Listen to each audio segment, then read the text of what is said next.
Morgan State and Bowie State coaches shadowing at Ravens training camp is a win for their players and the coaches. Oh yeah, it's Locked on HBCU. Play my music. You are Locked on HBCU, your daily podcast covering HBCU sports. Part of the Locked On Podcast Network, your team every day.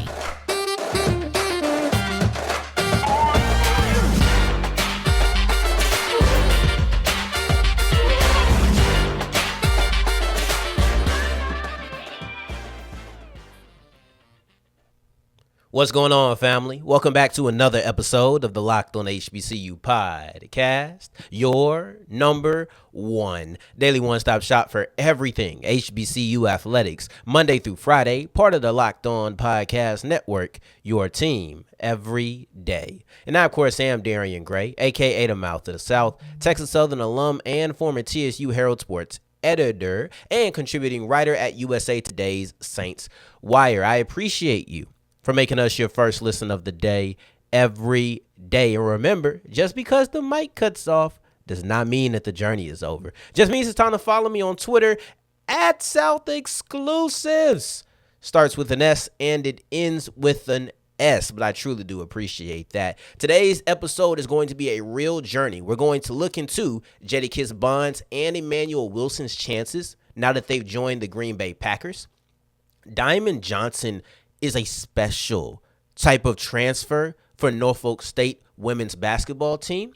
But before any of that, let's get into a new opportunity that has been presented not to all HBCUs, but specifically to two, Morgan State and Bowie State. They had an opportunity to shadow the Baltimore Ravens during their training camp, and this is a move that personally to me, I think is going to be beneficial not only to the Bowie State, Morgan State coaches, but then also the players within that organization as well. I don't know how common it is for a collegiate coaching staff, because the whole staff went. I don't know how common it is for a collegiate coaching staff to come in and shadow a professional coaching staff in training camp. I'm talking about from meetings before practice, the whole nine. I don't know how common that is. But I tell you what, I think that however common it is, slice that at least in half, maybe half again after that. In that little sliver, it might be a fourth of the time, that school is a Division II school. And probably the most times, that Division II school just so happens to be the coach's alma mater. I just don't think it's common that you see Division II coaching staffs get the opportunity to go in and shadow a professional coaching staff in a time like training camp. I know it's only OTAs and minicamp. I know it's not deep into the midst of the off season, but this opportunity is special nonetheless, right? So here's my thing. Morgan State, Bowie State, when you get this opportunity, what are you doing? Because some people might not know, like, what does it mean to shadow? Essentially, we discussed this with Eddie George and the rest of the HBCU coaches who are in the Bill Walsh Diversity Fellowship, right? Basically, you get to go in, you get to see how practices ran. You get to see individual drills. You get to see meetings. You get to see how they're discussing, how they're breaking down their film. What are they looking at? All of these things. And I'm not trying to sit here and say that all HBCU coaches are newbies or they're novices or something, or they need to be taught. I'm just saying that you're getting an opportunity to learn and pick up new traits if you want to from professional coaches. And at the end of the day, professional coaches pick up traits from professional coaches. Let's not get into an ego thing where this becomes, oh, you're saying they need to be taught, they need to learn, they need to be. No, I'm just saying this is a great opportunity. Now, what makes this different from the Eddie George and all of the other fellowship candidates? Number one, this is one day. The coaching staff is only there for a single day. Meanwhile, in the fellowship, you're there for multiple days, sometimes weeks, sometimes months.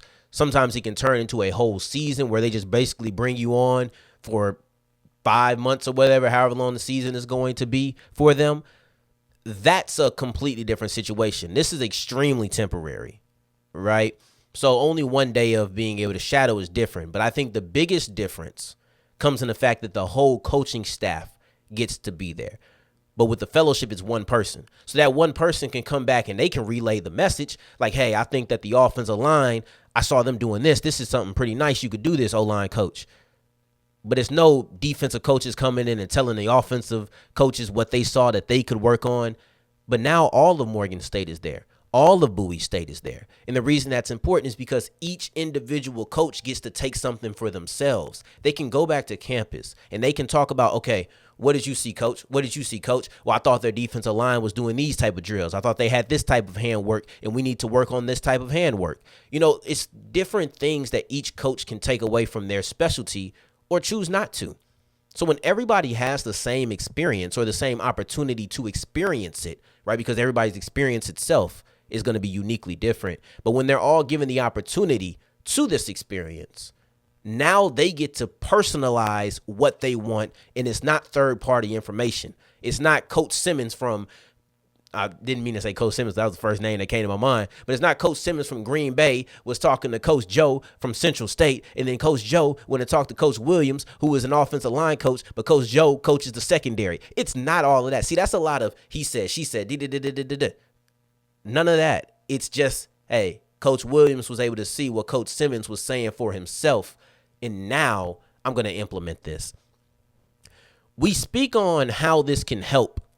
Actually, one thing I did like that was done is that it wasn't said HBCUs when Coach Harbaugh, the head coach of the Baltimore Ravens, was speaking on Morgan State and Bowie State. I know this might sound counterintuitive because we want to get the term HBCU out there a lot of the time.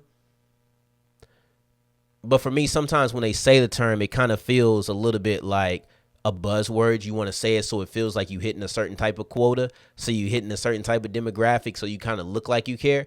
And I don't know, maybe I'm jaded when it comes to that, but when you don't say HBCUs, even though I know by the fact that you picked Morgan State and Bowie State, this was clearly a decision influenced by the fact that they're HBCUs because you picked them together.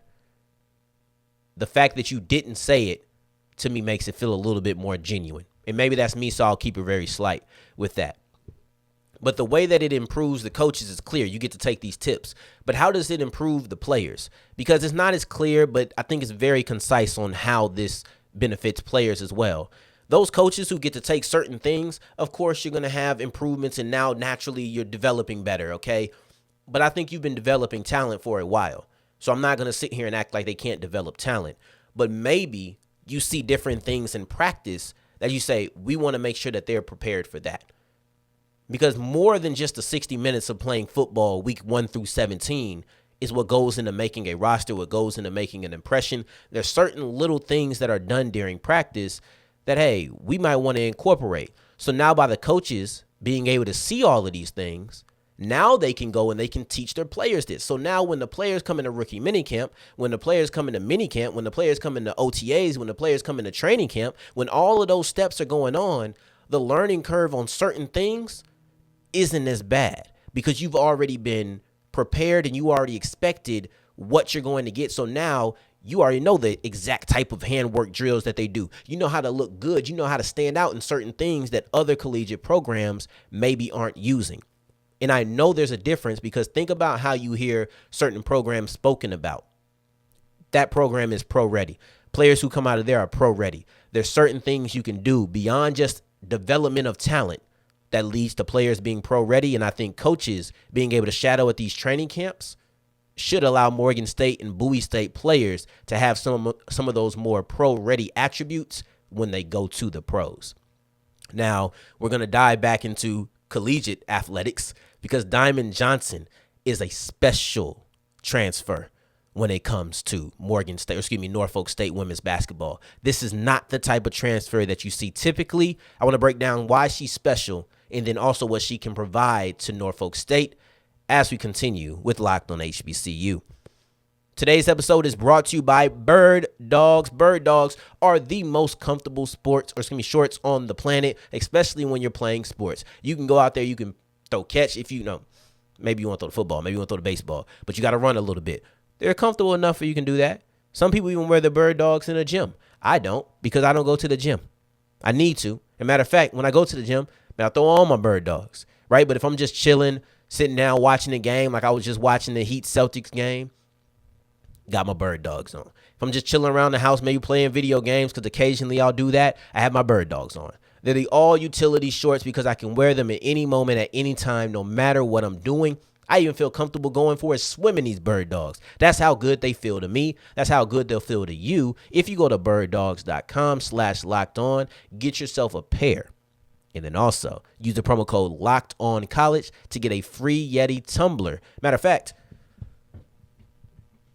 hey, Bird Dogs, get you a free Bird Dogs tumbler to go with your new favorite shorts. As we continue rolling on today's episode of Locked on HBCU, first off, I'm so excited. Thank you for making us your first listen of the day every day. But then also, you know how many times I've been doing an ad read and I've been trying to look for some sort of visual demonstration. I finally had it. Go get you a Yeti tumbler. Ah, man, it feels good.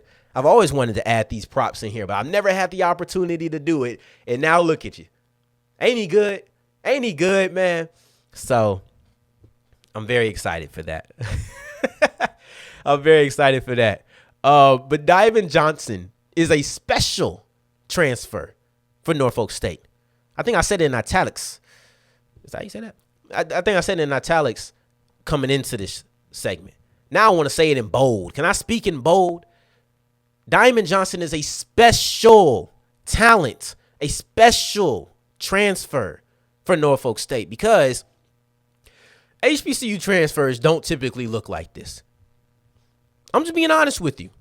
They don't typically look like this. The HBCU transfers are typically players who weren't getting certain opportunities at their last spot and they want to still be able to prove themselves.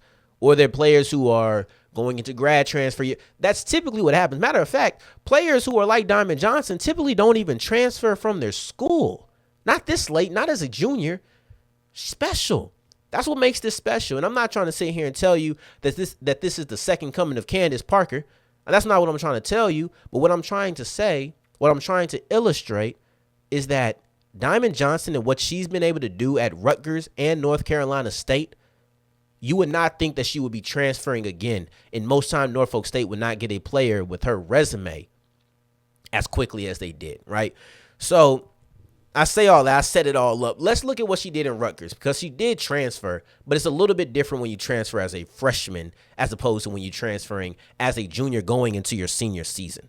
Like that's different. That's a completely different animal, right? So as a freshman coming into Rutgers, first off, she was the number 6 recruit in the nation. Came in and looked good, proved herself to be worthy of that. 17.6 points per game. Diamond Johnson shot 45% from 3. She was on the all Big Ten freshman team. She was second team all Big Ten altogether. This was her freshman year. And she said, you know what? I appreciate you for everything you did. But Rutgers, I'm sorry, right? So in the words of my guy Ross from Locked On Saints, Diamond Johnson thanked Rutgers before Anthony Davis thanked the city of New Orleans. So that's a little inside joke, but it is what it is. Go look up Anthony Davis. Go to @RossJacksonNOLA and look up Anthony Davis. If you really want a treat, look up Anthony Davis on his Twitter. And it'll be some of the funniest things that you'll see in the 4:00 hour of Friday. There we go. I gave you time to do it too. But she leaves, right? Let's get to Diamond Johnson. Let's reel it back in. She gets to Diamond Johnson gets to then North Carolina State. Does she skip a beat? No. Do her numbers go down a little bit? Yes. She comes off the bench. She's not getting as much time. And she ends up being an honorable mention for the All-ACC team. So it's like, okay, I guess that's kind of a step down. Possibly. But even though she was an honorable mention, she was the All-ACC 6th player of the year. Basically the 6th man of the year, right? She was the best player in the ACC to come off the bench.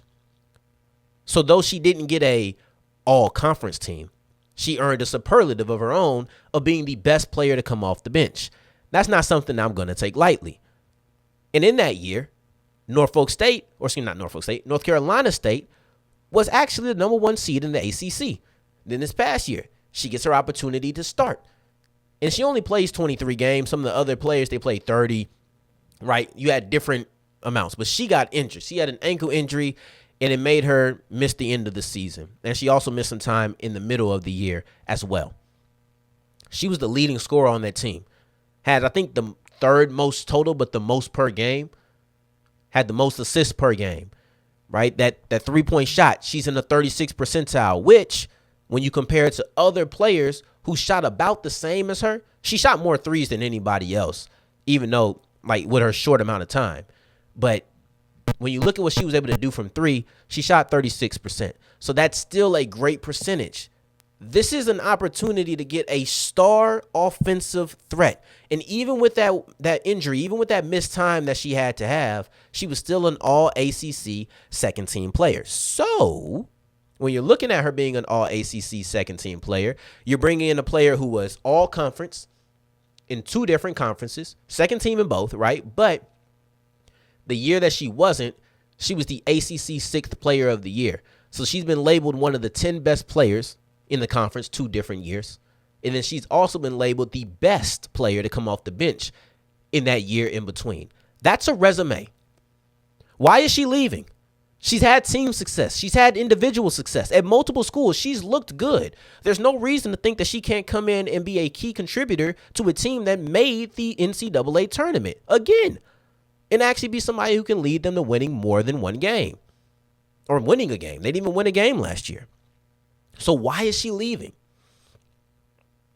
I don't know. I feel like most players would stay at her school. Just stay at where you are. But she decided to come to an HBCU. She wanted to show that you can make it from here. And that HBCU is Norfolk State.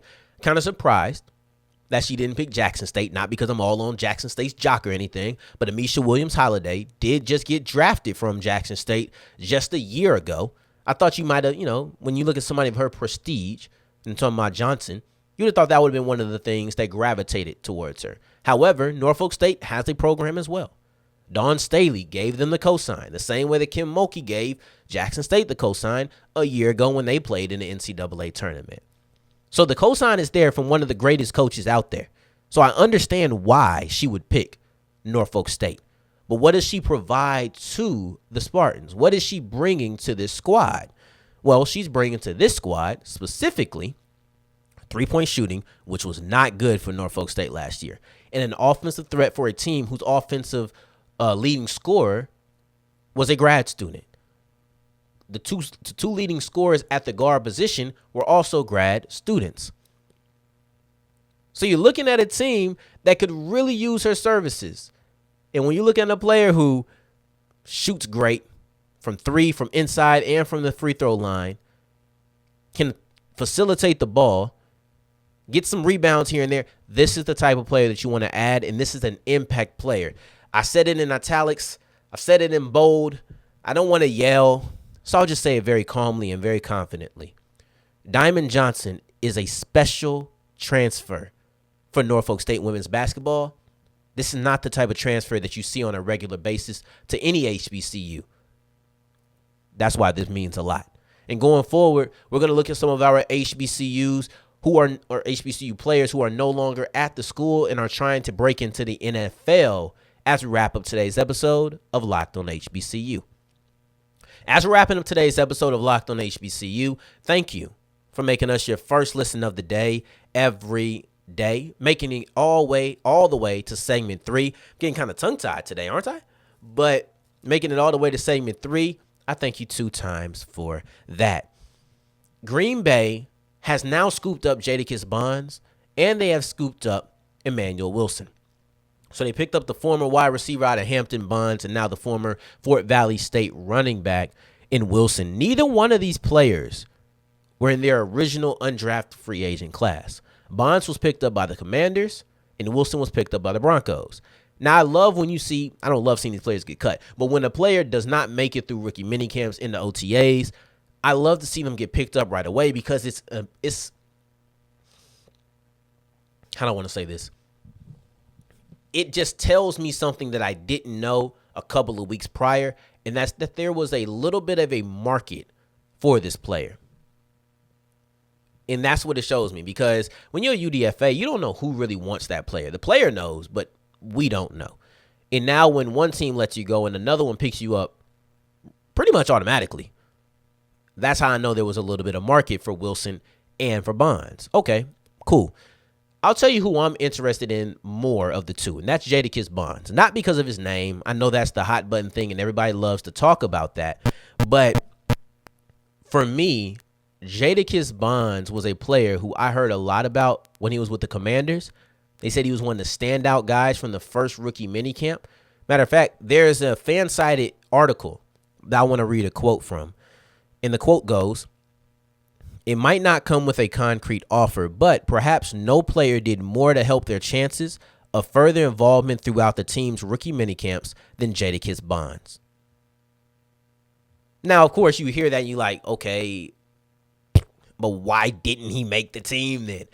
Of course, valid question, everydayer. Valid question. And I'm going to answer it for you. That answer is there's just a significantly deep wide receiver room. And sometimes there's just not room for the guy who's a UDFA. Sometimes that's the case. It depends on what your position is, how deep the roster is at that position that you're on. It happens. That's life. Even as good as you show, ain't no room for you here, big dog. So now in Green Bay, I think that he can showcase his talent because he did that with Washington. Of course, he did it with Hampton, right? All conference player in 2 different conferences. That's how he even got to being a UDFA. But it's different when you have to prove it, or at least you have to prove it again on the professional level. So he's done that. I think he can do it again with Green Bay without running into the obstacle that is a deep wide receiver class. There's 11 wide receivers on Green Bay's roster, but they're extremely young. They picked 3 wide receivers in each of the last 2 drafts, so 6 total in the last 2 seasons. Jadakis Bonds has a lot more flexibility to move up in Green Bay than he did in Washington because these guys are young. They haven't really proved themselves any. A UDFA can come in and still steal that spot if he performs well enough. All of this is dependent on him actually coming in and performing well enough. But in Washington, he showcased what he could. People loved him. I heard multiple people talk about Jadakis Bonds. I had to go through and look, make sure I wasn't tripping, making sure I didn't just hear some people who just happen to like Bonds and are biased towards him. Because I'm like, how did he end up on Green Bay? And, of course, that's how I found out about the deep wide receiver room. If he can do that again, this guy has a chance of really making some noise and moving up the roster. I don't know where he is on that 11-man pecking order, but I'll say that he has the flexibility to move up and move his way into a roster spot. Now, Emmanuel Wilson, that's not difficult. That's not difficult at all. Green Bay has a nice 1-2 punch at running back. I like Aaron Jones. I like A.J. Dillon. But that third guy, I don't even know who he is. I looked him up. I don't know that guy. I don't. And then not only that, but the position is actually up for grabs. The running backs coach said that special teams is going to be a big part of who makes that squad as the third running back. Okay, cool. Emmanuel Wilson, who has already said to HBCU Game Day he understands he needs to play special teams, and he did that at the NFLPA Bowl. All you need to do is make it to preseason. You have to make it to preseason. Once you get into preseason, then you can actually show yourself an asset on special teams. That's what you can do. Unless this running back is a returner, if you show yourself to be the best special team running back, that's not A.J. Dillon or Aaron Jones, right? You just show yourself to be a really excellent special teamer at the running back position. You will make this team as running back 3. You might get sparing use, but you will be on this 53-man roster. And I've seen some people question A.J. Dillon. Who knows? Maybe you can even make the 53-man roster and be an actual impact player in year 2 if A.J. Dillon doesn't get renewed or get an extension or get a new contract of some sort. Maybe? Yeah. I like that. Anyway, I appreciate and I like you making us your first listen of the day every day. Continue to do that next week. I got it right. Next week, because today is Friday. I didn't realize that until probably an hour before it was time to record. But today is Friday, so I appreciate you for making us your first listen of the day every day, all day this week. Seriously, thank you for that. In the meantime, in between time, if you're looking for me, you can find me on Twitter @SouthExclusives. Until the next time that we hear each other, family, take care. Stay blessed. Peace.